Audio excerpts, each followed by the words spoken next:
शुष्क बंजर जमीन और निर्जन पथरीले क्षेत्र,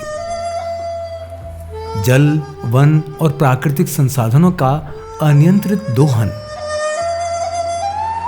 धीरे धीरे खत्म होने की कगार पर कृषि योग्य भूमि, सतही एवं भूजल स्तर में निरंतर गिरावट, कमजोर होती ग्रामीणों की सामाजिक एवं आर्थिक स्थिति, जीवन यापन की ऐसी ही प्रतिकूल परिस्थितियों को देखते हुए जल, जंगल, जन, जानवर और जमीन, इन 5 घटकों को लक्ष्य रखकर DOLR द्वारा संचालित PMKSY के वाटरशेड कंपोनेंट IWMP की शुरुआत की गई। गांव के लोगों को, शंभूपुरा के लोगों को, सबको यहाँ ग्राम पंचायत में इकट्ठा करके फिर ग्रुप बनाया सर।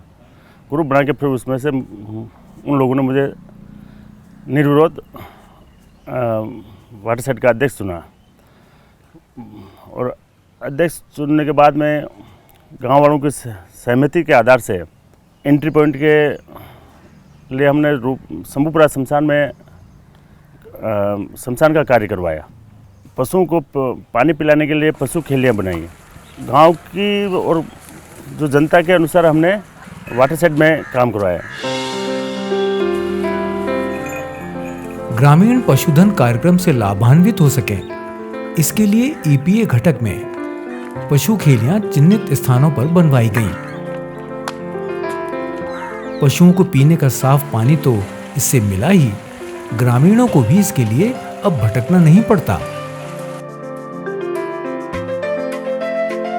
घरों के पास ही बनी इन खेलियों से ग्रामीणों का समय और श्रम दोनों की ही बचत हुई है।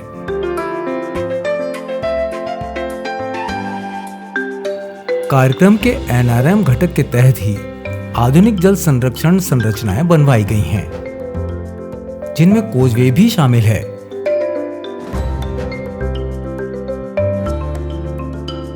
इससे बहता पानी तो रुकेगा ही, राहगीरों का आवागमन भी आसान होगा। नदी नालों से बह जाने वाले वर्षा जल को रोकने के लिए क्षेत्र में ऐसी अनेक संरचनाओं का निर्माण करवाया गया है। दौड़ते हुए पानी को रोकने के लिए एनीकट है, चेक डैम है, आदि कार्य हमने लोगों की सहमति से करवाए हैं। इससे पानी का वाटर लेवल भी काफ़ी ऊंचा है सर। बाकी पानी बह के यूँ के यूँ तालाब में चला जाता था, जो पानी को रोकने से वाटर लेवल भी ऊंचा है। घटक के अंतर्गत ही बंजर भूमि पर संकन पौंड बनवाए गए हैं, जिनमें 10 का निर्माण अब तक हो चुका है। इनमें रुके हुए वर्षा जल को देखा जा सकता है। सिंगल पौंड हमने गोचर भूमि सरकारी परत जमीन में ये बनवाए सर। बारिश का पानी को रोकने के लिए वहाँ, ताकि आवारा पशु है, जीव जानवर है, तो उनको पानी पीने के लिए सुविधा उपलब्ध हुई। और काफ़ी आवारा पशु भटकते फिरते पानी के लिए, और वहाँ के आसपास की हरियाली भी बढ़ी और पेड़ पौधे भी आखिर पानी की वजह से हरे लगने लगे। पशुओं को अब हरा चारा और पीने का पानी एक ही स्थान पर सुलभ होने लगा है। संकन पौंड की तरह ही खेतिहर भूमि पर फार्म पौंड भी बनवाए गए, जिनमें खेत से बहकर जाने वाले वर्षा जल को सहेजा गया। हमको 2 साल पहले हमारे यहाँ पास में कपासन गांव के पूर्विया जी मैनेजर है, उनने हमारे सेठ जी को बताया, तो उन्होंने आकर के मेरा साइड देखा।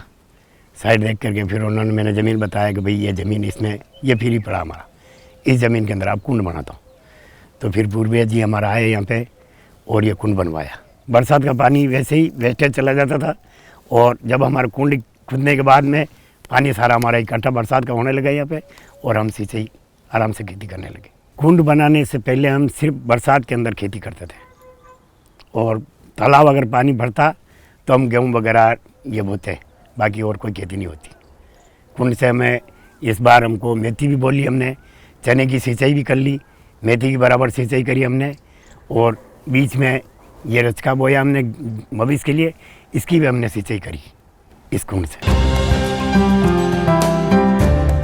खेत का पानी खेत में ही रोकने के लिए और फसल उत्पादन बढ़ाने के लिए खेतों में मेड़बंदी करवाई गई।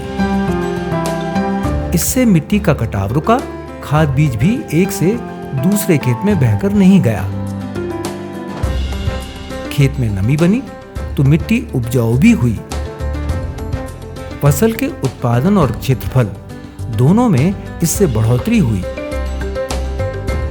क्षेत्र में 1,36,000 रनिंग मीटर के दायरे में मेड़बंदी के कार्य करवाए गए। साहब ने बताया कि मेड़बंदी करवा दो, तो हमने मेड़बंदी करवा दी। मेड़बंदी करवा के बाद में 3 साल पहले मेड़बंदी करवा दी। और फिर बाद मैंने वो पहली जो मेड़बंदी नहीं थी उस टाइम में खेत में खाद डालते उपजो मिट्टी ही जो बह के चली जाती थी। मेड़बंदी से वो मिट्टी रुक गई और जल थर ऊंचा आ गया, बढ़ गया सा। और फसल ज़मीन में नमी होने से फसल बढ़िया होने लगी। पहले 8 बोरी होती तो अब 10 बोरी होने लगी। और आसपास में हमारे को ये फ़ायदा मिला, हेड पंप है, कुआं है, हमारे को जल थर बढ़ा। पहले गन्ने बोते थे, मक्का बोते थे, ये छोटी मोटी बोते थे। अब सभी फसल बोने लगे, कपास बोने लगे, सोयाबीन बोने लगे, सरसों बोने लगे और दूसरी गेहूँ बोने लगे। गेहूँ की फसल में पहले 5 पानी पिलाते, अब 3 पानी से ही फसल पैदा होने लगी। बंजर सूखे क्षेत्र में हरियाली विकसित करने के लिए चारागाह भी उपचारित किया जा रहा है, जिसे पशुओं और अवांछित तत्वों से बचाने के लिए तारबंदी भी की गई है। इसके चारों ओर तारबंदी के साथ ही इसमें एक चौकीदार का कमरा भी सुरक्षा की दृष्टि से बनवाया गया है। कुल 7 हेक्टेयर क्षेत्र में विभिन्न जल संरक्षण संरचनाएं बनवाई गई हैं, जिनमें जल को सहेजा जा सके।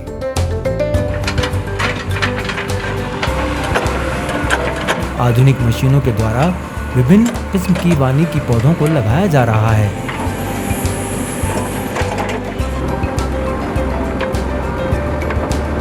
भविष्य में ये चारागाह ग्रामीणों और पंचायत की अमूल्य धरोहर होगा।